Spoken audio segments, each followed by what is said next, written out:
বারাণসী, যেখানে হর হর মহাদেব নয়, এখানে সতীর নাম মহাদেবের সাথেই থাকে। তাই বলো, ওম নমঃ পার্বতী পতয়ে হর হর মহাদেব।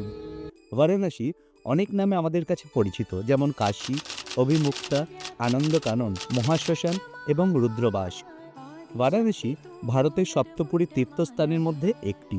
সপ্তপুরী সংস্কৃতে সপ্ত মানে সাত এবং পুরী মানে শহর। সাতটি শহর কাশী, অযোধ্যা, মথুরা, হরিদ্বার, কাঞ্চিপুরম, উজ্জয়ন, দ্বারকা, যা ভারতের হিন্দু ধর্মের সাতটি পবিত্র তীর্থস্থান। এবং মান্যতা আছে যে এই সপ্তপুরী ভ্রমণ করলে জন্ম মৃত্যু চক্র থেকে মুক্তি পায়। বলা হয় কাশী বা বারাণসী আসার কোনো পরিকল্পনা করতে নেই। কাশী বিশ্বনাথের কাছে নিজেকে সমর্পণ বা সারেন্ডার করতে হয়। আর কাশী আপনাকে নিজে থেকেই তার নিজের রূপ দেখিয়ে দেবে। কারণ আমরা অনেক কিছু ভেবে যাই, কিন্তু ট্রাস্ট মি, এখানে আপনাদের সমস্ত কিছু আইটেনারি কাজ করা বন্ধ হয়ে যাবে এবং শেষে দেখবেন যে অনেক জায়গায় হয়তো আপনার যাওয়া হলো না, অসম্পূর্ণ রয়ে গেল।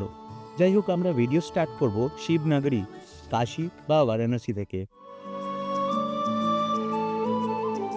আমরা আমাদের জার্নি শুরু করেছিলাম train number 12307 Howrah Deendayal Upadhyay superfast এক্সপ্রেসে, যা হাওড়া এবং বারাণসীর মধ্যে 661 কিলোমিটার দূরত্ব অতিক্রম করে মাত্র 10 ঘন্টা 30 মিনিটে। এই ট্রেনটি হাওড়া থেকে ছেড়ে যাওয়ার সময় রাত 11:25 এবং দীনদয়াল উপাধ্যায়ে পৌঁছানোর সময় সকাল 9:45, যা আমাদের নির্ধারিত সময়ের আগেই পৌঁছে দিয়েছিল।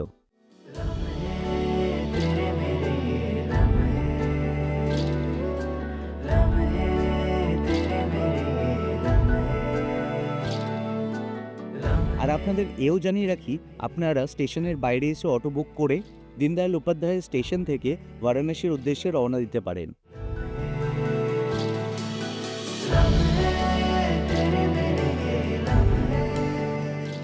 এখানে এসে আপনাদের বার্গেন করে অটো বুক করতে হবে বারাণসী যাওয়ার জন্য।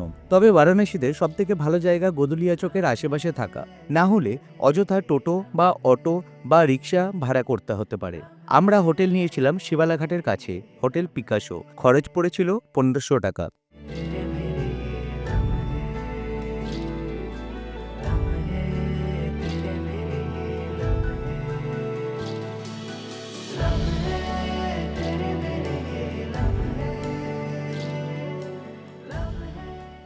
আমরা স্কুলে শিখেছি ভারতবর্ষের সবথেকে পুরনো সিভিলাইজেশন ইন্ডাস ভ্যালি সিভিলাইজেশন, যাদের শহর হরপ্পা এবং মহেঞ্জোদারো।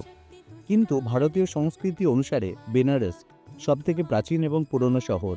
ভারতীয় সংস্কৃতি আমাদের এও জানায় যে দেবাদিদেব মহাদেব শিবশম্ভু নিজে থেকে এই বেনারস শহরের প্রতিষ্ঠা করেছিলেন। আপনারা এখানে আসার সাথে সাথেই যেটা প্রথম অনুভব করবেন সেটা হচ্ছে স্পিরিচুয়ালিটি, আধ্যাত্মিকতা, যেটা এই শহরকে অন্যান্য শহরের থেকে আলাদা করে তুলেছে। আর তাই তো আমরা কাশী আসি, বলা ভালো আমাদের আনা হয়। যখন থেকে ভাবি কাশী যাব, তখন থেকেই আমাদের পুণ্য একটু একটু করে বাড়তে থাকে। কিন্তু বেনারস বা কাশী আমাদের প্রকৃতপক্ষে আসতে সম্মতি না দিলে আমরা হাজারো চেষ্টা করলে এখানে আসতে পারি না। এই জায়গার মাহাত্ম্যই হয়তো এমন। বেনারস ঘোরার আগে চলুন জেনে নিই একটু এখানকার ইতিহাস। কাশীকে ওল্ডেস্ট লিভিং সিটির মধ্যে সবথেকে পুরনো বলে মনে করা হয়, কিন্তু এখানে এমন কি আছে যা অন্যান্য জায়গার থেকে কাশীকে আলাদা করে? কিন্তু তার আগে চলুন আমরা শুনে নিই কাশীর সেই ফেমাস ডায়লগ, কাশীর ঘাট এবং কাশীর চাট, যা না দেখলে আর খেলে কাশী আসা কমপ্লিট হয় না। এখানকার সেই জিভে জলানো চাট, দারুণ পেহেলবান লস্যি এবং চাচি কি কচুরি, যা নাকি রাম ভান্ডারের থেকেও জনপ্রিয়। কারণ কথায় আছে না, জো দিখতা হ্যায় বহি বিকতা হ্যায়। আর এই দেখনা আর বিকনা কে পিছে কতটা সত্যি আছে তাই আপনাদের সঙ্গে শেয়ার করব।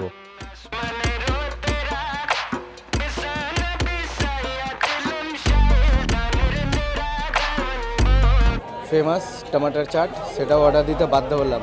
এত ভালো, এত সুন্দর খেতে, মানে না খেলে আপনারা একদম বুঝতে পারবেন না। টিক্কি ছোলে আর পাপড়ি চাট নিয়েছিলাম আমরা এক প্লেট। তো খুব ভালো, মানে ফার্স্ট টাইম এরকম এক্সপিরিয়েন্স করছি, কিন্তু খুব ভালো, খুব ভালো।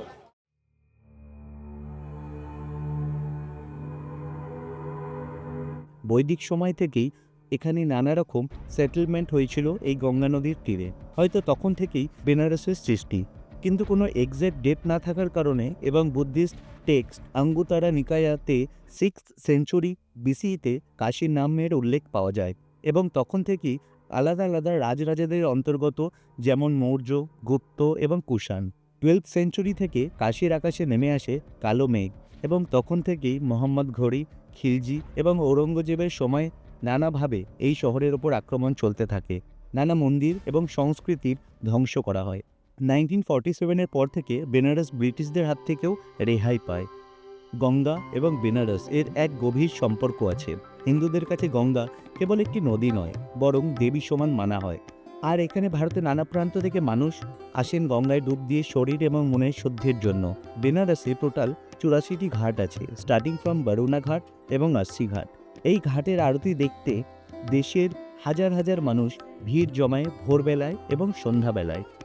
আরতির মাধ্যমে শুভ শক্তির সূচনা করে স্বাগত জানানো হয় দেবী মা গঙ্গাকে।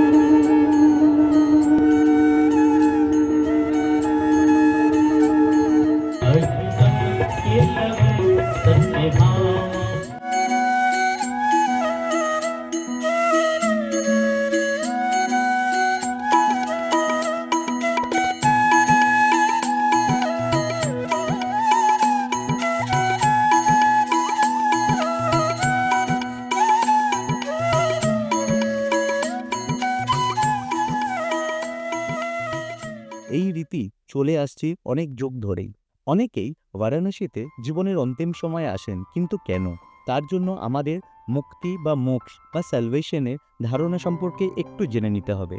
হিন্দু ধর্মমতে আমাদের জীবন কালচক্র বা হুইল অফ লাইফ, জন্ম, মৃত্যু এবং আবার পুনর্জন্ম একে অপরের থেকে অবিচ্ছেদ্য অঙ্গ। এই কালচক্র থেকে মুক্তি পাওয়ার পথই হলো মোক্ষ। সপ্ততীর্থের মধ্যে বারাণসীকে সবথেকে পবিত্র বলে মনে করা হয়। বিশ্বাস করা হয় কাশীতে মৃত্যু হলে এবং এখানেই যদি দাহ করা হয় তবে মোক্ষ লাভ করা যেতে পারে।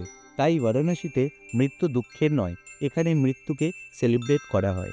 এখানে দাহ সংস্কার করার জন্য দুটি ঘাট রয়েছে, হরিশ্চন্দ্র ঘাট এবং মণিকর্ণিকা ঘাট। তবে এর মধ্যে উল্লেখযোগ্য ঘাট হলো মণিকর্ণিকা ঘাট, কারণ এই ঘাটে দেশের বিভিন্ন প্রান্ত থেকে মৃতদেহ আসে সব ক্রিয়া সম্পন্ন করার জন্য। আর হরিশ্চন্দ্র ঘাটে সাধারণত কাশীতে থাকা লোকজনেদেরই শেষ ক্রিয়া সম্পন্ন করা হয়। কাশীর অনেক নামের মধ্যে অন্যতম হল রুদ্রবাস, অর্থাৎ শিবনগরী, যেখানে ভগবান শিব স্বয়ং বিরাজমান। ভারতে থাকা 12টি জ্যোতির্লিঙ্গের মধ্যে একটি কাশী বিশ্বনাথ, বিশ্বের নাথ। ইতিহাস অনুযায়ী এই মন্দিরটি প্রথম নির্মাণ করা হয়েছিল 6th সেঞ্চুরিতে রাজা বিনয় গুপ্তের সময়ে। এরপর 8th সেঞ্চুরিতে শ্রী শঙ্করাচার্য কাশী বিশ্বনাথকে শৈব ধর্মের অন্তর্গত ঘোষণা করেন। শৈব ধর্ম বা শৈববাদ হল হিন্দু সম্প্রদায়গুলির মধ্যে একটি, যেখানে শিবকে সর্বোচ্চ সত্তা হিসেবে বিশ্বাস এবং পুজো করা হয়। এরপর 12th সেঞ্চুরিতে শুরু হয় প্রথম প্রলয়, যখন মোহাম্মদ ঘড়ির নেতৃত্বে কাশী রাজাকে হারানোর পর বিশ্বনাথ মন্দিরকে প্রথমবারের মতো ধ্বংস করা হয়। এরপরেও এই মন্দিরটি বিভিন্ন সময়ে বহুবার ধ্বংস করা হয়েছে এবং পুনর্নির্মাণও করা হয়েছে। তবে সর্বশেষে ঔরঙ্গজেব এই মন্দিরটি ধ্বংস করেন। পরবর্তীকালে 18th সেঞ্চুরিতে মহারানী আহল্যাবাই এই মন্দিরটির পুনর্নির্মাণ করেন। আজ কাশী বিশ্বনাথ মন্দির সকল তীর্থস্থানগুলির মধ্যে অন্যতম প্রধান এবং গুরুত্বপূর্ণ তীর্থস্থান হিসাবে পরিগণিত। বারাণসীর জাদু অনুভব করতে হলে, স্পিরিচুয়ালিটির গভীরে নিজেকে সমর্পণ করতে হলে আপনাকে অবশ্যই বারাণসী আসতে হবে। আজকের ব্লগ এখানেই শেষ করছি। পরবর্তী ব্লগে আপনাদের জানাবো বারাণসীর আধ্যাত্মিকতার অন্ধকার দিক, কেন বারাণসীকে মৃত্যুর রাজধানী এবং কালভৈরব মন্দিরের গোপন শক্তি আপনাদের সকলের সামনে তুলে ধরব। টিল দেন, ভিডিওটা যদি ভালো লেগে থাকে লাইক, শেয়ার অ্যান্ড সাবস্ক্রাইব করবেন। আপনার ফ্রেন্ডস অ্যান্ড ফ্যামিলির সঙ্গে এই ভিডিওটা শেয়ার করে দেবেন। তো দেখা হচ্ছে নেক্সট ব্লগে। টিল দেন ভালো থাকবেন, সুস্থ থাকবেন, সকলকে ভালো রাখবেন। দেখা হচ্ছে নেক্সট ব্লগে।